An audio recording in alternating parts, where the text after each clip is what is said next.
Morning, fellow zombies. We're just now crawling out of bed, or have you already been out of bed? It's about, a few seconds more before 8 o'clock in the morning on a Sunday, February 2024. You're a zombie. We were down to see Rosemont, California. Okay. Politics this morning?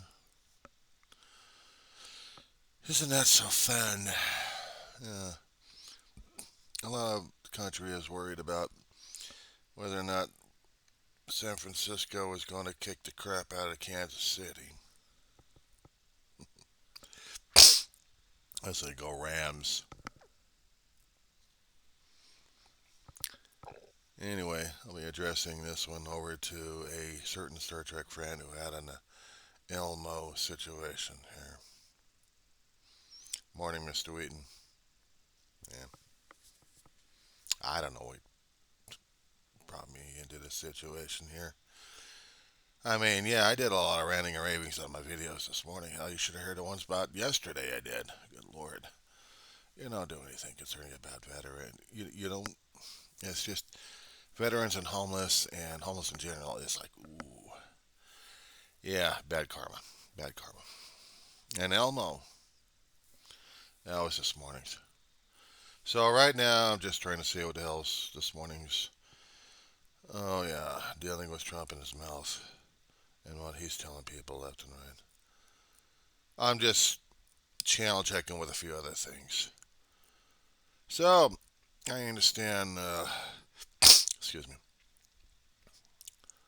It's coming back. Our favorite emblem is coming back for last season. We're not quite sure the future of Paramount, whether or not it's going to be swallowed up by the Mickey or by somebody else this time, and really mutating Trek.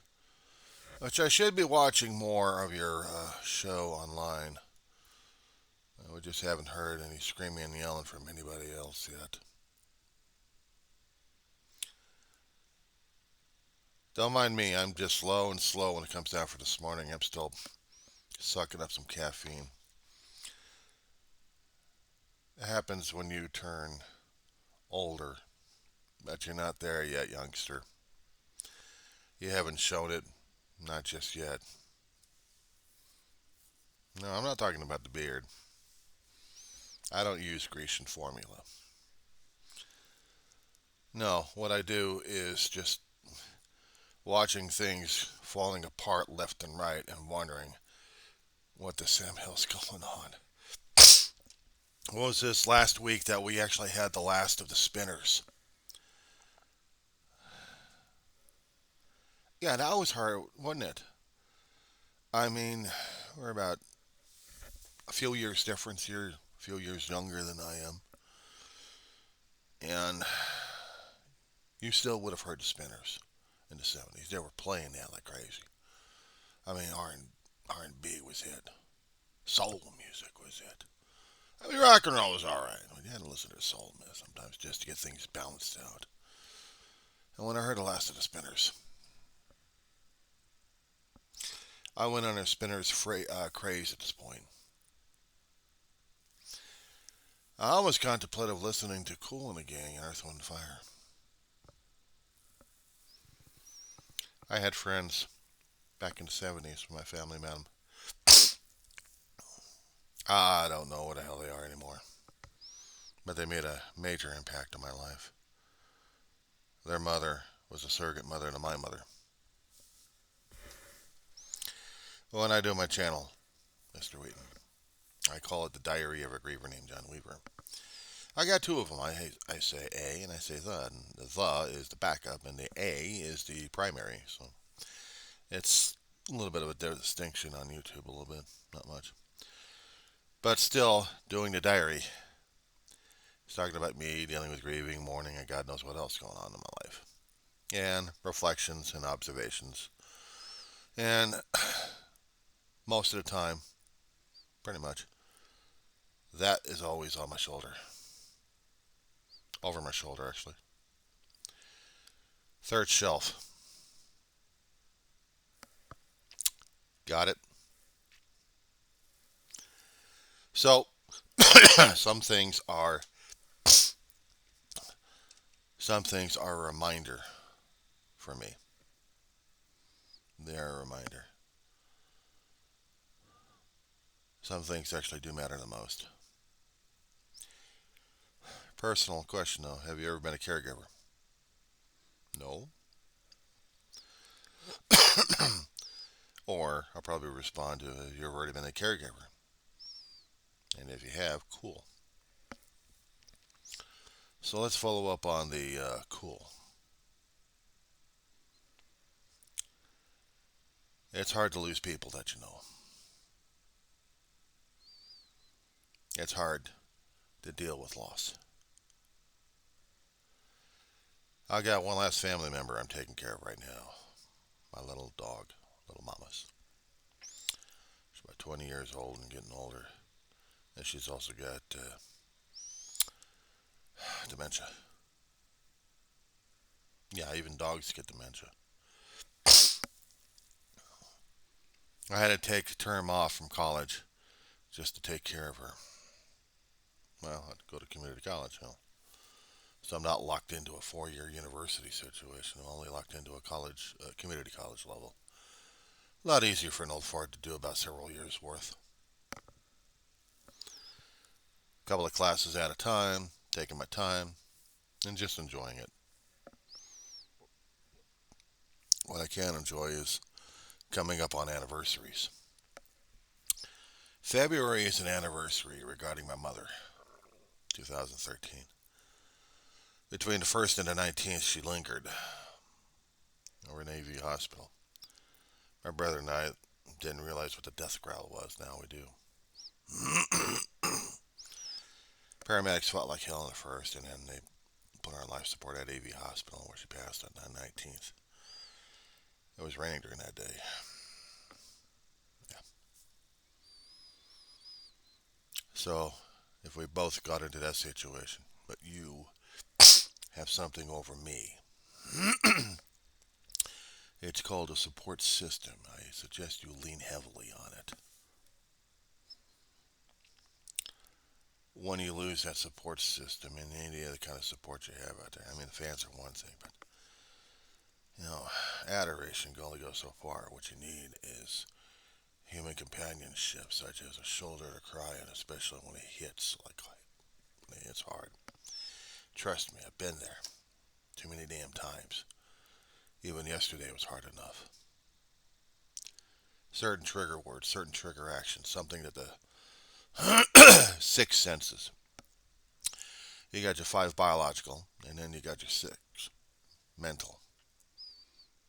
When they get triggered, any at one at a time, doesn't matter which one. It hits. Sucker punched, flooded out, roller coaster. Doesn't matter what kind of terminology you use. It's depending on how it hits you.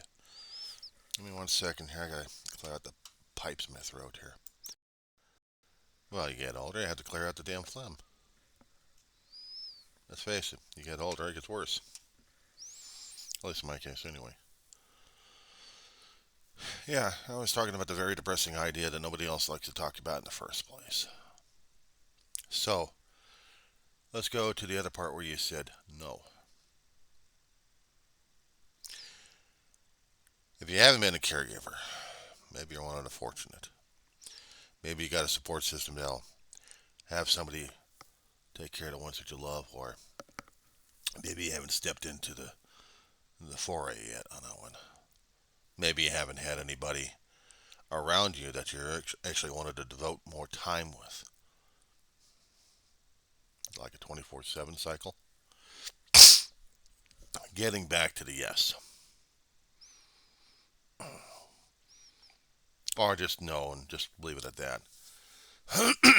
I've been a 24/7 a long time ago, and not just my mother and my big brother. For my grandmother before she passed, and I was a teenager, Ma was barely handling it. Bad back. She was already handled too. Well, two elderly ladies trying to lift them up sometimes. Poor she had a bad back and then had to deal with her grandmother. And the two elderly ladies was the same grandmother, who was her mother, but also the sister to the grandmother, a great aunt. God rest and God bless her soul. Hits a kid pretty damn hard when you remember these things. And my big brother, David Shaw. My mother, her nickname was Mary Ann. Her real name, she never changed. But everyone called her Mary Ann because that's what she insisted. And that way all of her life before she passed. Well, it was always Mrs. Shaw. Yeah. Two fathers, 8 years apart, me and my brother, him being the older. One, well, a lying, cheat, thief, and con man, and also got divorced from my mother on my brother's side. My side, it was just a hit and run off of Catalina Island. Never came back in my life, never entered into my life. I tried to make a phone call to him, identified myself. He hung up, and this was at the age of 5 years old. And since then, ghosted. I was saying something about caregiving. Ma was caregiver to my aunt, my grandmother, for about a few years. For back in '79, my aunt passed, and then grandma had to get a stroke. And Ma did about three and a half, maybe 4 years. I think I lost track of that one. Bedridden, left side dead. Yeah, rough. I was a kid learning how to be an orderly, cook food, clean up. No, teenagers got to do that anyway. Lift, roll, put her in slings. I didn't do the bathing. We had somebody else doing that one. No, I was manual grunt labor for a kid. But at one time, I had to take care of my grandmother with a friend of mine. Oh God. Hmm. Well, experiences do teach him lessons, that's for sure. Yeah, no details on that one, but it was just, yeah. I didn't realize I was going to be a caregiver to Mom and Dave, but we made a promise right around Grandma's memorial service. Mom made a pact with my brother. Wherever we would be living at, we would not put Ma in a nursing home. We would take care of her at our house or our home, whatever it would be. And Dave made me do the pact with him on that. I did it. I didn't realize what the hell was going to go on, what was going to happen after that. Till decades later, I moved out here in the Antelope Valley in California. You know where it is, the armpit of the valley of Southern California. We are the armpit. Well, you haven't been out here lately. You haven't seen what beautiful landscape we have out here in the desert. Not to mention desert sands, desertalities, creatures that still walk on two legs and multi legs. And some of the multi legs keep invading your homes more often than down below.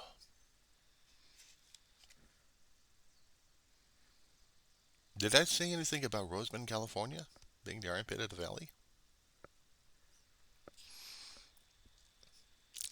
Anyway,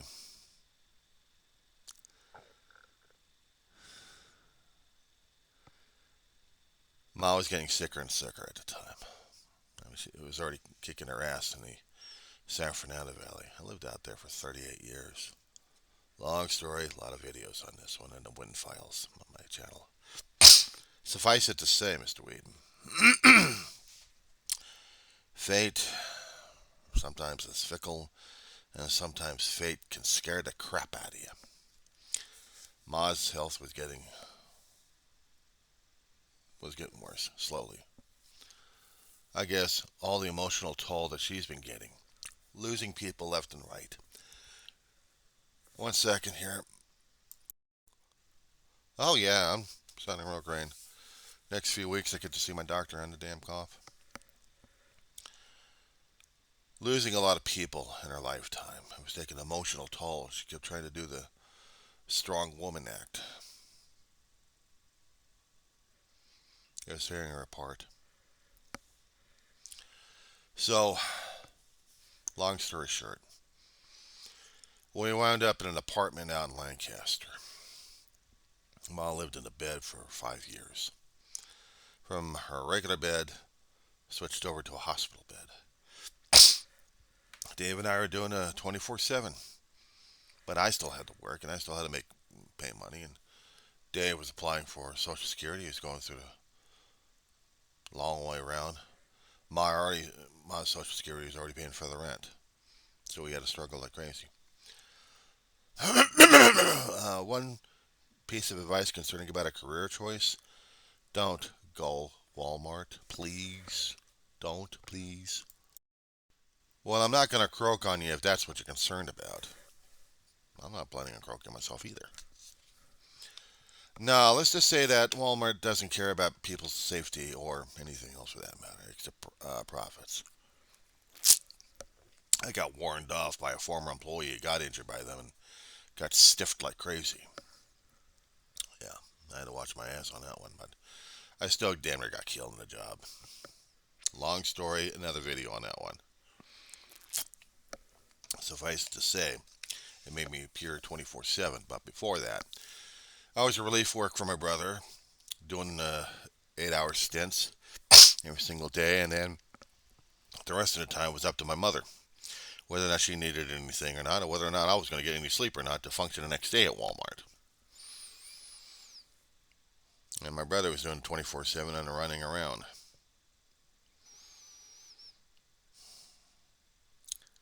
And then it hit in February. I mean, after I got lost a job, I mean, I got killed in a job before I lost a job. And then the emotional toll just didn't sink in because we didn't allow it to. But I tell you, on a firstborn, Mr. Wheaton, it's hell on my brother. He really held it in just like Mom. I also made him the promise, wherever we would go, I'd take care of his ass. And I had. The last few years of his life, he was actually able to get around until the last 2 or 3 months of his life. Trans-ischemic attacks. He was losing motor control and speech. He knew what he wanted to say, and he was getting pissed off all the time because his aphasia was kicking in. The damn neurons were so screwed up in his head, not even funny because of the damn thing. It would take him a long time to get him rerouted. And that meant a lot of therapy. My brother didn't like the idea, but, you know, he didn't have any choice in the damn matter. But he didn't have the opportunity to do it once he hit his 60.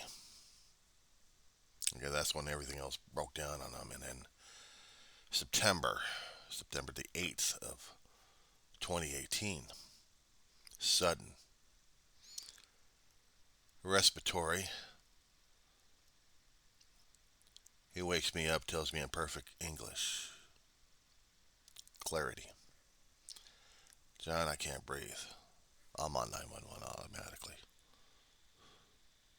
Next thing I know, I'm walking into the ER room, and he's a meat slab. Yeah.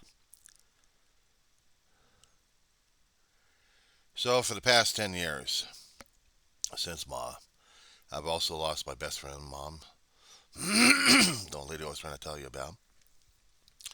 Lost a favorite pet, but lastly, I lost my big bro. They're main reasons why I do the diary. I would not change those years regarding being a caregiver. Taking care of Ma, taking care of Dave. Makes you really close to the people that you care about. Closer than anything else.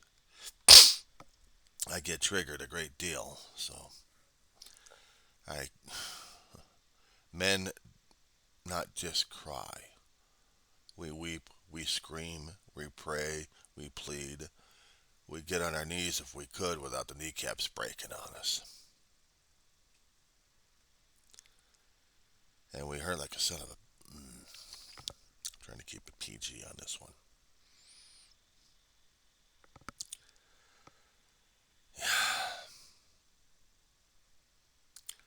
I saw the Elmo thing yesterday. Actually, earlier this morning, and I went off. I was already going through my own triggers yesterday, so I wasn't watching that. I wasn't trying to deal with the politics either. What's going on right now? I just binge watched on 911 Lone Star and then Trigger City. I was in no mood for anything else until this morning when I saw some things about the Elmo, and I just wasn't quite sure. Why were they talking about Elmo yesterday? Excuse me. Forgive me, I'm sorry. Then I had to do a little bit of research regarding the Elmo situation. I'm thinking, oh my, you got to be kidding me. And then, yeah, then the knee-jerk reaction hit. Then it hit hard. Oh boy. But the one thing, Mr. Wheaton, that really hit me hard is when I'm hearing articles about politicians using the vets as a screen for their political gain. Homeless vets, but separate homeless and vets. Politicians are playing games with the vets, both discharged and still active duty. I have a lot of respect for those guys. I may not agree with some of the radical ideas that some of them actually come up with. We already did have one lunatic back in, what was it, 80s or early 90s? I think early 90s on that one. Oklahoma City bombing. Remember that one? Right in the hell, you son of a bitch.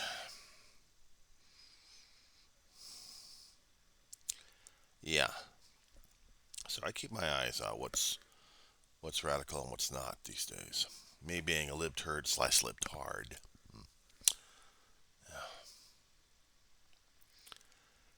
I try not to get into politics, but I get into politics. And it's kind of difficult sometimes because some of it is personal and the others, I know it's just gas coming out of my mouth.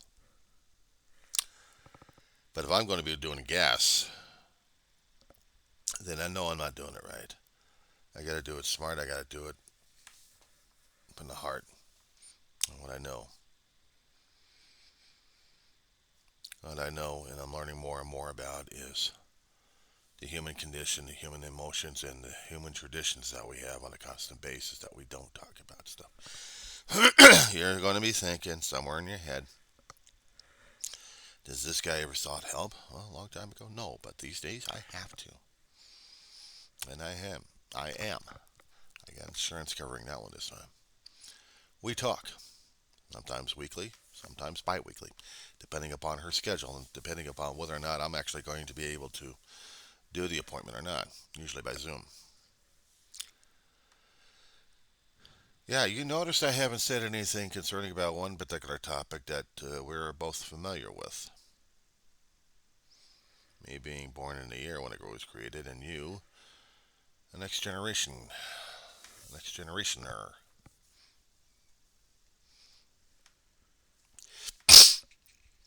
We both grew up with Star Trek. That's for Gene. That's for Marjorie. And that's for everybody else.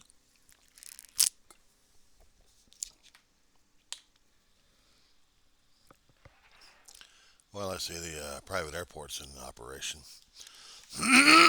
One of these here days, I'm going to give you a visual tour concerning about the armpit out here in Rosamond, California. Here, But the only thing I can suggest, if you really want to be interested in that, and if you're so bored as hell, you click on Google Maps and you type out Rosamond, R-O-S-A, not R-O-S-E, but A. There's the difference. Rosamond, California, and then you see the armpit of the Antelope Valley come to life. It is an armpit. Anyway, I thought I'd get this out to you, pal. One of these here days, maybe we'll talk track.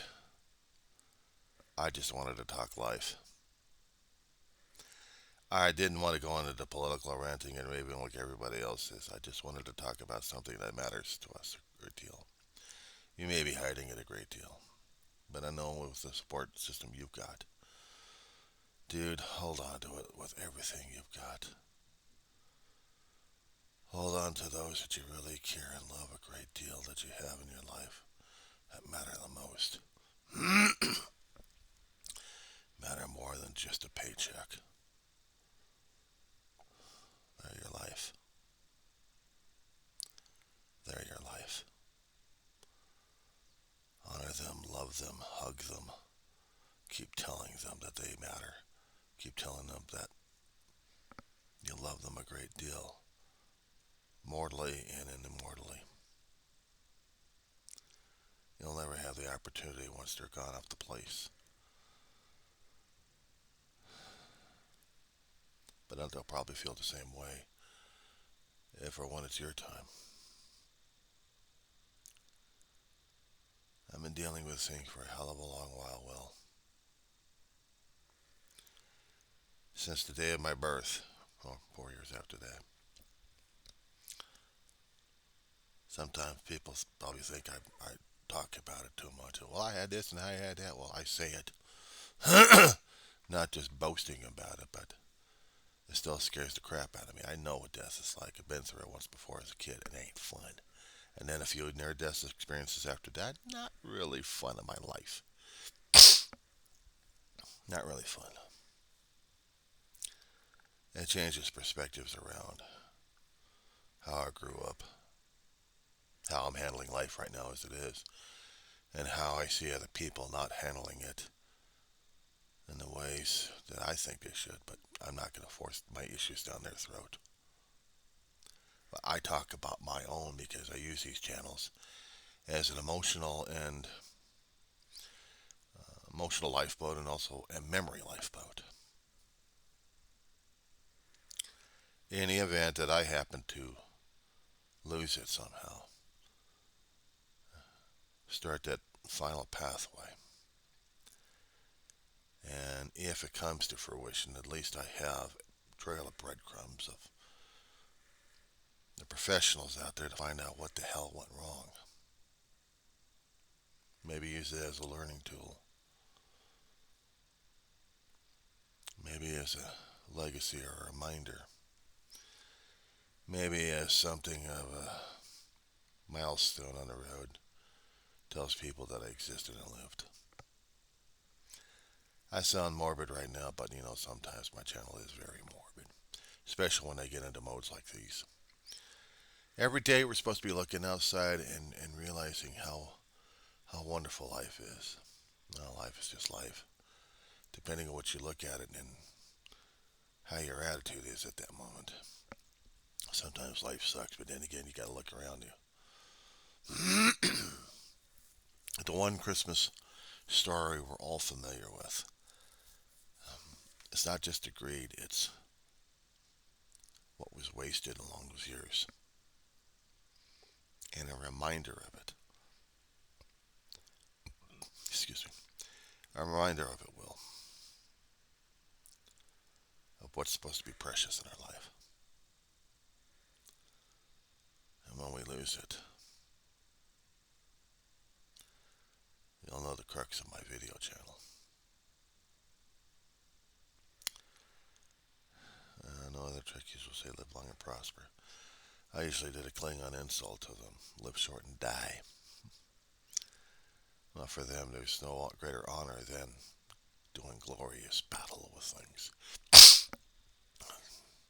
How about if I say, in a fashion of trying to beat grief and mourning and depression, just to tell it to live short and die. Yeah, the Vulcan in me would be illogical. It would tell me I'm illogical at that point. So live long and prosper, my friend. Maybe one day our paths will cross, and maybe as two old geezers, we'll talk.